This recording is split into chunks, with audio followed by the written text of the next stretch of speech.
Primeira carta de Pedro, capítulo 1, no verso 17 ao 21.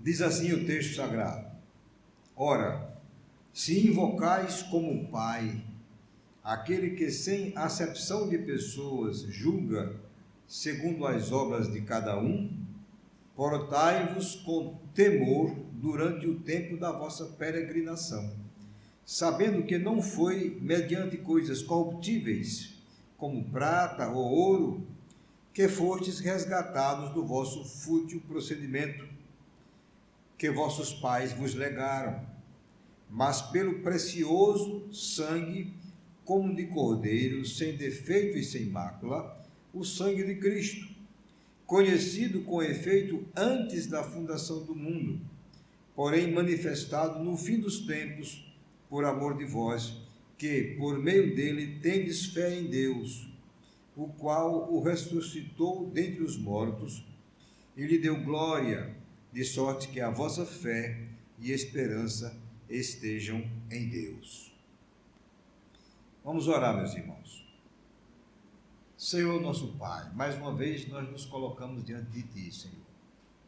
Pai amado, sabemos que a Tua palavra é viva e eficaz. E ela, Senhor, traz a nós conforto, ela traz ensino, mas ela traz às vezes admoestação, exortação. Ó Deus amado, e nós estamos aqui, Senhor, prontos para ouvir a Tua palavra. Tira dos nossos olhos as vendas, da nossa mente, Senhor, tudo aquilo que venha a impedir ou possa impedir, Senhor, a nossa atenção à Tua palavra, para que possamos atentar para ela, Senhor amado. Dá-nos a iluminação do Teu Espírito para compreendê-la, para entendermos, Senhor, o que o Teu servo, o apóstolo Pedro, escreveu há 2000 anos atrás. E assim, Senhor, nós possamos aplicar esses ensinos à nossa vida diária. Nós queremos, Senhor, aprender, nós queremos crescer na graça e no conhecimento de Jesus. E é isso que nós te pedimos, Senhor. Faz isso por nós neste momento. Em nome de Jesus. Amém. Não sei se os irmãos lembram, mas na semana passada nós lemos do versículo 13 até o versículo 16. Nós pregamos nessa primeira parte. E a ordem do apóstolo foi: sejam santos. Essa foi a ordem do apóstolo: sejam santos. Na verdade, ele vai dar uma série de instruções para nós, e nós vamos fazer uma exposição dessas partes aqui da palavra de Deus, da primeira carta de Pedro. Nós vamos ver que nesta sessão que nós lemos, dessa passagem, ele vai nos dar uma outra ordem, que é: vivam em temor. Ele vai nos dar outra ordem hoje, e nós vamos aprender sobre isso. Mas olhando para o texto, a primeira coisa que nós percebemos é que o apóstolo ele faz como se fosse pelo menos dois considerandos. Ou seja, ele põe duas coisas para que a gente considere antes da ordem que ele vai dizer. Normalmente nós chamamos isso de considerandos. A primeira coisa que ele vai dizer, que nós devemos considerar, é que Deus é vosso Pai. Ele está dizendo isso para aqueles crentes, né, para os quais ele escreveu, os crentes da dispersão. Ele diz: olha, ora, versículo 17, a parte A: se invocais como Pai, então ele está dizendo, na verdade, de outra forma, considerando que vocês invocam ou recorrem a Deus como Pai de vocês, é isso que ele está dizendo. Considerando isso, Então a primeira coisa que ele quer chamar a atenção daqueles irmãos é que aqueles irmãos chamam a Deus de Pai. Se eles chamam a Deus de Pai, é porque Deus é o Pai deles, tá certo? E não está errado, está certíssimo. Afinal de contas, foi isso que Jesus instruiu a nós, que Deus é o nosso Pai. Quando o Senhor Jesus instrui os discípulos quanto a orar, no modelo de oração que ele nos deixou, ele diz: vós orareis assim, Pai nosso que estás no céu. E nós vamos ver muitas instruções do Senhor Jesus, ele se referindo a Deus como vosso Pai, falando com os discípulos, dizendo: Deus é vosso Pai. Meus irmãos, Deus não é Pai de todos, né? Nós sabemos. Todos os homens são criaturas de Deus, todos os homens, porque todos os homens foram criados por Deus. Mas a partir do momento em que nós cremos em Jesus, e a palavra de Deus diz isso, foi dado a nós o poder de nós nos tornarmos filhos de Deus. Então, trazendo para nós, entendendo o que Pedro está falando para aqueles irmãos, nós temos a Deus como nosso Pai, e nós o chamamos de Pai. E esta é a primeira consideração do apóstolo: Deus é vosso Pai. A segunda consideração, que Deus julga segundo as obras de cada um. Vejam o que aqui diz o versículo 17, a parte B. Aquele que, sem acepção de pessoas, julga segundo as obras de cada um. Então vejam, ele está dizendo assim, olha, considerando que Deus é o Pai de vocês, e que esse Pai de vocês, ele é também o reto juiz, que julga a todos com imparcialidade, que julgará a todos segundo as obras que cada um fez. Ele está chamando a atenção dos irmãos para isso. Aí ele vai dizer a ordem que ele quer dizer para os irmãos. Mas antes de dar a ordem, ele chama a atenção. Olha, considerem isso. É importante. Porque isso, meus irmãos, tem peso. Isto é a base para a ordem que ele vai dar. E aí a segunda coisa é a ordem, que é: vivam em temor. Vivam em temor. A parte C do versículo 17. Portai-vos com temor durante o tempo da vossa peregrinação.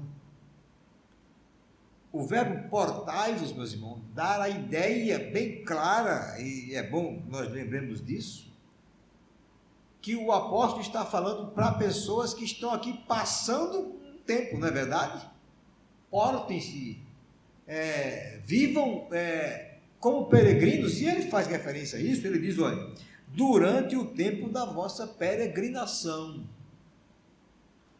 Ele chama a atenção daqueles irmãos que eles não estão aqui na terra e não ficarão aqui na terra o tempo todo, que nós somos peregrinos e forasteiros, porque a nossa pátria não é aqui, a nossa pátria é no céu. Então ele está dizendo ali, enquanto vocês estão peregrinando aqui, portem-se com temor, portem-se com temor. Portar-se com temor, meus irmãos, viver em reverência diante de Deus, que é o vosso Pai. É viver em obediência à sua lei. Meus irmãos, a relação entre o crente e Deus, que é o nosso Pai, não é uma relação de medo. Não, não é. Como se nós tivéssemos um pai tirano, né? Um pai opressor. De jeito nenhum. A nossa relação com o nosso Pai, meus irmãos, ela deve ser de respeito, de santo temor, diante de um Deus justo e bom. Essa deve ser a nossa relação. Mas esse temor de Deus, que infunde em nós o respeito e a reverência, deve estar presente na nossa vida o tempo todo, meus irmãos, em cada coisa que eu faço. Senão, eu não vou viver diante de Deus como Ele quer que eu viva. Se eu não tiver essa verdade bem arraigada no meu coração, de que Deus é o meu Pai, de que Ele é o reto juiz, de que eu devo viver diante dEle com temor, naturalmente, porque nós somos pecadores, nós vamos fazer aquilo que agrada a nós e não aquilo que agrada ao Senhor, meus irmãos, infelizmente. Como eu já falei aqui, comentando antes, no início do culto, há uma enorme quantidade de promessas feitas nas Escrituras para aqueles que temem ao Senhor. Se vocês pudessem colocar uma Bíblia que pesquisa, temem ao Senhor, o temor do Senhor, vocês vão ver a quantidade de promessas que existem nas Escrituras para os que temem ao Senhor. Então, meus irmãos, temer ao Senhor é imprescindível na vida do crente. Não podemos viver sem esse santo temor. O apóstolo Paulo chega a dizer: desenvolvei a vossa salvação com temor e tremor. Isso se referindo à santificação, à salvação dentro de um processo completo, onde a santificação está presente. E a terceira coisa, veja, a primeira coisa é que ele faz dois considerandos, depois ele dá uma ordem: vivam em temor. E a terceira coisa, porque vocês já foram redimidos. Ele vai dizer o porquê é que eu tenho que viver assim, porquê é que eu devo viver assim. E ele vai me dar pelo menos 3 razões porque eu devo viver uma vida temente ao Senhor. Ele vai me dar 3 razões. Na verdade, ele vai dizer que eu devo viver nesse santo temor diante do Senhor, porque ele se referindo àqueles crentes, ele diz, porque eles já tinham sido resgatados, ou seja, eles já tinham sido redimidos. Por isso que eles deveriam viver temendo ao Senhor. Já tinham sido libertos mediante o pagamento da dívida deles. Então vejam que agora o apóstolo quer mostrar que tudo aquilo que vai me conduzir a fazer isso, a força motriz que vai me mover no sentido de viver assim, é a gratidão por aquilo que o Senhor fez por mim. Viver em santo temor, e aqui entra uma coisa muito, muito interessante, como por exemplo, obedecer à lei de Deus, não é porque eu quero obedecer à lei do Senhor para ser salvo, de jeito nenhum, a lei não salva, nós já falamos aqui várias vezes, mas é porque nós já fomos salvos. O que nos deve mover, meus irmãos, é a gratidão, porque nós já fomos salvos. O preço que era exigido de mim, que era a morte eterna por causa do meu pecado, foi pago pelo Senhor Jesus. Então, vamos ver pelo menos as 3 razões aqui. A primeira, eu perguntaria, de que eles tinham sido resgatados? Aqueles crentes para os quais Pedro estava escrevendo, eles tinham sido resgatados de quê? Ele vai dizer isso aqui no versículo 18, a parte B. Eles tinham sido resgatados de uma vida inútil. Veja o que é que diz: sabendo que fostes resgatados do vosso fútil procedimento, que vossos pais vos legaram. Pedro diz: vocês já foram resgatados do fútil procedimento, aquela vida inútil que vocês viviam, que vocês trouxeram dos pais de vocês. A NVI, que é uma outra versão, a versão internacional, ela diz assim: vocês que foram redimidos da sua maneira vazia de viver, transmitida por seus antepassados. Foi disto que o Senhor Jesus resgatou aqueles crentes, de uma vida inútil, de uma vida fútil. O apóstolo Pedro, ele pode estar se referindo ao modo de vida dos judeus, e a igreja para a qual Pedro estava escrevendo, ela era formada de judeus e de gentios. Ele pode estar se referindo aos judeus, né, que viviam ainda arraigados, querendo se deixar guiar pelas tradições, e não pela palavra de Deus. Ele pode estar se referindo que Jesus veio para livrá-los dessa maneira de viver que eles trouxeram dos pais deles. Ou ele pode estar se referindo também aos gentios, né, que vieram do paganismo. A vida pregressa deles era no paganismo, com todos aqueles ídolos e outras coisas mais, com toda aquela vida de imoralidade e tantas coisas que o paganismo traz. E Pedro pode estar se referindo a que Jesus veio para resgatá-los dessa vida fútil, desta vida inútil, que não ia dar em nada, que no final delas eles encontrariam a morte eterna. Jesus veio para resgatá-los dessa vida. A segunda pergunta que nós faríamos era: quem os resgatou? Porque Pedro diz: fostes resgatados.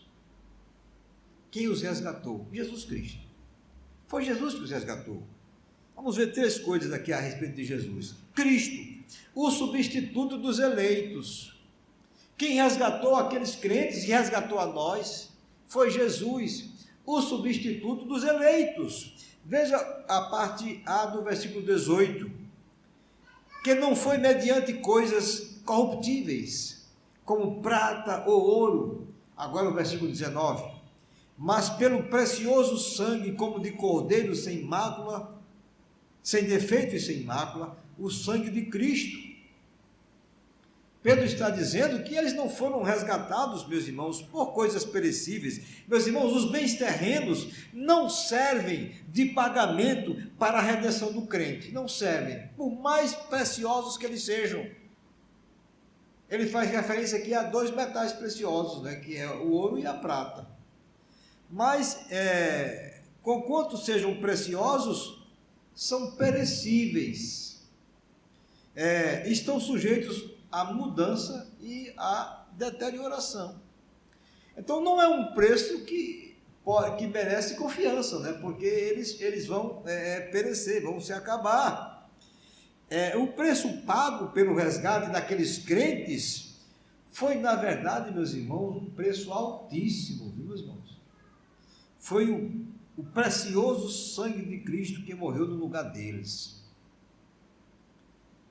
Agora, trazendo para nós, o preço que nos resgatou foi altíssimo, meus irmãos, altíssimo.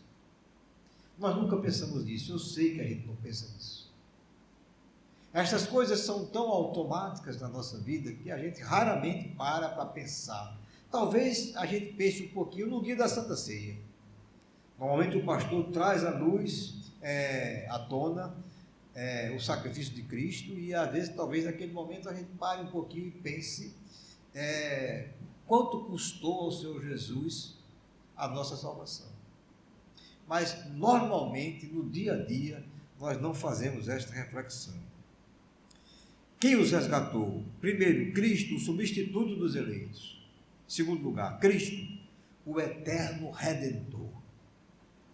Jesus é o Redentor eterno, meus irmãos, conhecido antes da fundação do mundo. Veja o que é que diz no versículo 20.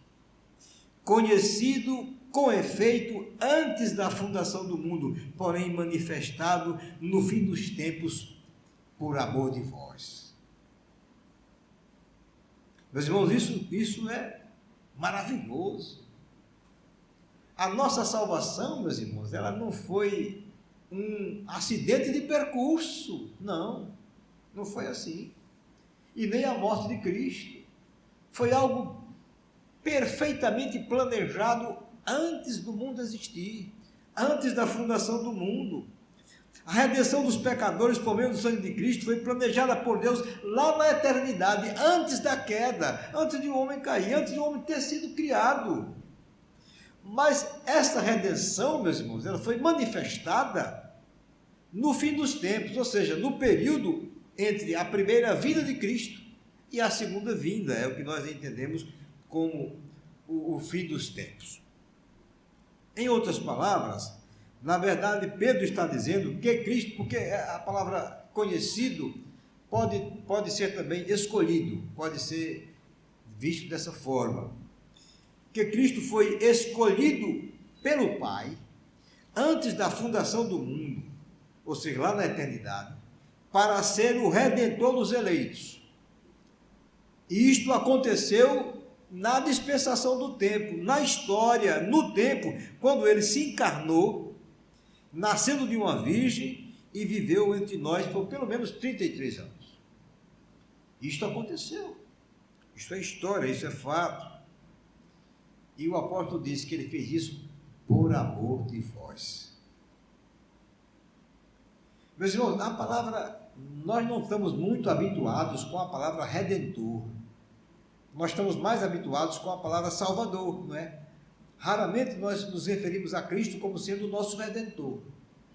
E sempre dizemos Cristo nosso salvador. Mas a palavra redentor, ela é muito mais pesada. Ela é muito mais significativa. Muito mais significativa. Porque quer dizer, meus irmãos, o redentor era aquele que era o resgatador. Era aquele que resgatava o escravo, o servo, pagando o preço. A própria palavra já traz em si a ideia. Nós não usamos muito essa palavra, mas Jesus como Redentor, e quando nós nos referimos a Ele como Redentor, vem à nossa mente que Ele foi aquele que pagou esse preço para que nós pudéssemos ser salvos. Jesus, Cristo, o eterno Redentor. Quem os resgatou? Cristo, o substituto dos eleitos? Cristo, o eterno Redentor? E finalmente Pedro vai dizer, Cristo, o único mediador. O único, meus irmãos, por meio de quem as coisas acontecem concernentes à salvação, por meio de quem nós temos acesso ao Pai. Versículo 21, que por meio dele tendes fé em Deus, o qual o ressuscitou dentre os mortos e lhe deu glória, de sorte que a vossa fé e esperança estejam em Deus. Que por meio dele nós temos fé. Que coisa, né, meus irmãos? Por meio de Cristo, o versículo diz que nós temos fé. A fé que nós temos, ela é através de Cristo, é por meio dele que é o mediador. Pedro está dizendo àqueles crentes, meus irmãos, se vocês creem em Deus como aquele que salva, é por causa de Cristo. É porque Cristo é a revelação do Pai. É por isso que nós cremos. A fé vem a nós por causa de Cristo, meus irmãos. Sem Cristo nós nem teríamos essa fé salvadora, que nos faz ver as coisas, que nos faz ver como pecadores, que nos faz entender o seu sacrifício. E para embasar o seu argumento, Pedro faz referência a dois acontecimentos marcantes e indispensáveis da fé para a salvação, que é a ressurreição de Cristo, né? Veja que ele diz, o qual o ressuscitou dentre os mortos. Isto é história, isto é verdadeiro, meus irmãos, isso é o cerne do Evangelho, a ressurreição de Cristo. E a outra referência que ele faz para embasar o seu argumento é a ascensão ou a glorificação de Cristo. Ele diz, ele deu glória. O nosso Senhor, ele não morreu e ficou no túmulo, ele ressuscitou, e ele ascendeu aos céus, e ele voltou para a sua glória, e ele hoje está lá, assentado à direita de Deus, exercendo efetivamente a mediação entre nós e o Pai. Ele está lá, meus irmãos. Pedro está dizendo que Cristo foi quem os resgatou e que Ele é o único mediador entre Deus e os homens. Não há outro caminho, só vai por Jesus.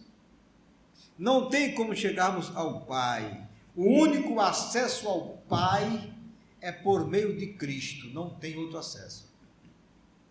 Jesus, meus irmãos, Jesus é tudo em nós. Eu sei que eu tenho batido muito nessa tecla, né, meus irmãos? Eu acredito que vai chegar um tempo que eu vou me tornar repetitivo. Os irmãos vão dizer, meu pastor dizendo de novo, dizendo a mesma coisa, mas, meus irmãos, eu vou dizer uma coisa para vocês.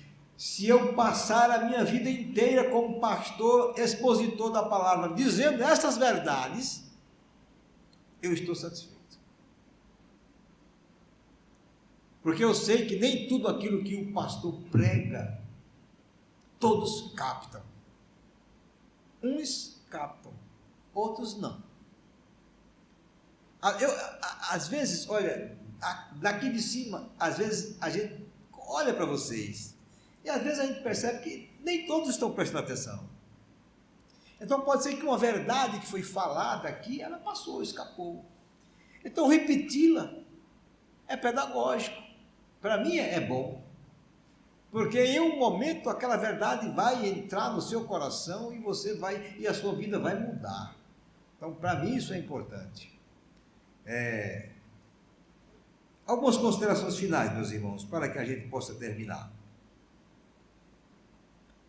Meus irmãos, não nos esqueçamos que somos peregrinos aqui na terra. Não nos esqueçamos disto.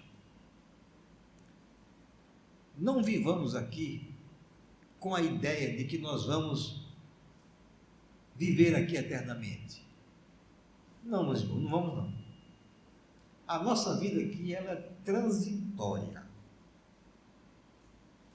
Não fiquemos raízes. Não vale a pena nos apegarmos às coisas terrenas, às coisas materiais. Não vale a pena, porque elas vão passar. Todas elas vão ficar. Todas elas, meus irmãos. A nossa pátria é no céu. A nossa pátria é junto com o Senhor. O Senhor Jesus disse que Ele ia para o céu preparar-nos lugar,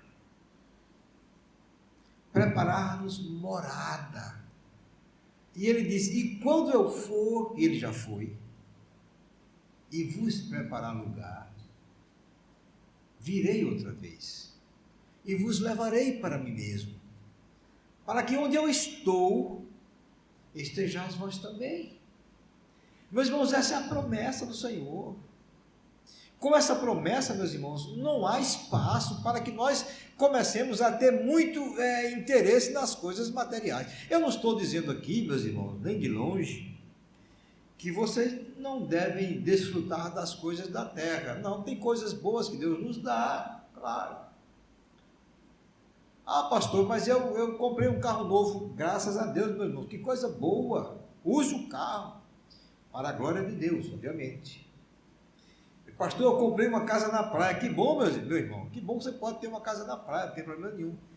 Eu só quero que você viva como se essas coisas não existissem. Como se você fosse apenas mordomo delas. Entendendo que primariamente elas são de Deus, não são suas. Não estou me referindo aqui a que ninguém aqui tem que fazer a opção pela pobreza, de jeito nenhum. Nós trabalhamos, nós estudamos, nós lutamos para que a nossa vida seja a melhor possível enquanto peregrinamos aqui. Mas o nosso coração não pode estar aqui, meus irmãos. Porque Jesus disse que onde está o teu coração, ali está o teu tesouro. Se o meu tesouro está aqui, o meu coração está aqui. Mas o meu tesouro não está aqui. O meu tesouro não pode ser essas coisas materiais que eu consegui, não com a minha força, mas porque Deus me deu, para que eu as administrasse. Meu tesouro está no céu, então meu coração tem que estar lá. Eu preciso sempre almejar, desejar estar com o Senhor. Então, meus irmãos, Pensemos nisto e não busquemos fincar as nossas raízes aqui na terra. E como peregrinos que nós somos e precisamos ter isto em mente, a ordem do apóstolo é: vivam em temor. Se eu sou um peregrino aqui, eu devo viver em temor. Eu devo viver entendendo que os olhos do Senhor estão sobre os justos, que o Senhor vê todas as coisas, que o Senhor me conhece por inteiro, conhece os meus pensamentos, conhece a minha fala, as minhas obras. Então eu devo viver em temor. Eu sei que alguém poderia dizer assim: pastor, assim, mas na prática, o que é que significa viver em temor? Na prática, o que é que significa isso? Meus irmãos, eu não posso dizer aqui para vocês cada coisa, né? Eu não posso, porque é toda a nossa vida, é o dia todo dia, é cada ato nosso, cada pensamento, cada palavra que eu digo. Mas eu posso dizer a você que significa aproximar-se de Deus com humildade, reverência e respeito. Imagine a criança que ela tem respeito pelo seu pai, reverencia o seu pai, ama o seu pai. O pai sai de casa e diz: menino, não mexa naquilo ali, não mexa. Mas a criança, ela gosta de mexer mesmo, sabe? Não tem jeito. O pai sai e ela olha doida para mexer naquele negócio, só para ver o que é. Mas se ela temer ao seu pai, se ela reverenciar o seu pai, se ela amar o seu pai, se ela respeitar a autoridade dele, ela diz: não, meu pai disse que não é para mexer, então não vou mexer. Isso é mais ou menos uma ideia, meus irmãos, do que é, na prática, temer ao Senhor. É viver de maneira a agradar a Deus em nossa conduta diária, meus irmãos. É me perguntar sempre: Senhor, isto agrada a Ti? Isto que eu estou fazendo agrada a Ti? Se agrada, então eu posso fazer. Isso que eu estou fazendo glorifica o Teu nome? Se glorifica, então eu posso fazer. É viver em profunda reverência a Deus e a obediência à Sua palavra. Não dá para dizer as coisas na prática, mas esses são os princípios, para que a partir dele nós possamos viver assim, meus irmãos. É isto que significa temer ao Senhor. E, meus irmãos, a ordem do apóstolo é essa: vivam em temor, portai-vos com temor diante de Deus. Meus irmãos, eu sei que isto nem sempre é uma coisa fácil, porque às vezes nós estamos tão atarefados com as coisas deste mundo, com as coisas desta vida, que nós nos esquecemos de perguntar, de fazer essas perguntas a Deus. Nós nos esquecemos delas. Mas uma coisa boa que vocês podem fazer, e aqui eu vou dar um exemplo prático. A cada dia, já que o Senhor Jesus disse: desde que cada dia traga o seu próprio mal, né? É como se cada dia tivesse realmente o seu próprio mal. Momentos de altos e baixos na nossa vida. Então, meus irmãos, a cada dia, quando você terminar o dia, que você chegar em casa do trabalho, ou se você não trabalha, trabalha em casa, ou não trabalha fora, mas trabalha em casa, fazendo as suas ocupações, mas vai chegar um momento em que você terminou as ocupações da casa, ou no trabalho onde você está, quando você chegar em casa, antes de você dormir, não faça isso deitado não, porque senão você vai dormir logo e mal você vai pensar no assunto. Mas reserve um instantezinho de reflexão e diz: Senhor, traz à minha mente o meu dia, as coisas que eu fiz que não agradaram a Ti, traz à minha mente, Senhor, para que eu possa repensá-las, É aquilo que o apóstolo Paulo diz: esquecendo-me das coisas que para trás ficam. Depois dessa reflexão, prossigo para o alvo, para o prêmio da soberana vocação de Deus em Cristo Jesus. Que a cada dia nós façamos esta avaliação do nosso dia. Se nós vivemos aquele dia em temor ao Senhor ou não. Se não vivemos, meus irmãos, tudo bem, o mundo não vai se acabar, mas nós renovamos diante de Deus o nosso compromisso de viver. Que seja assim. Esta é a caminhada da santificação. Esta é uma forma prática. Eu duvido muito que vocês vão fazer. É tanto que eu não arriscaria de no próximo domingo perguntar quem foi que fez o que eu disse para fazer. Não. Eu não exporia vocês a isso. Porque eu tenho certeza que a maioria vai ouvir o que eu falei. Mas isso não desceu ao coração. Mas se algum fizer, para mim já está bom. Se pelo menos algum de vocês, no final de cada dia, reservar um tempinho para fazer esta avaliação e renovar o compromisso com o Senhor, eu já me dou por satisfeito. Mas aí eu vou perguntar: amém? Amém. Olha, vocês disseram assim seja, viu? Que amém e assim seja. Então, eu perguntei: assim seja, concordam? E vocês disseram que sim. Foi um amém um pouco fraco, mas mesmo assim, eu notei que alguém não quis arriscar, não. Mas, meus irmãos, que Deus tenha misericórdia de nós e nos conduza nessa caminhada para a glória dele.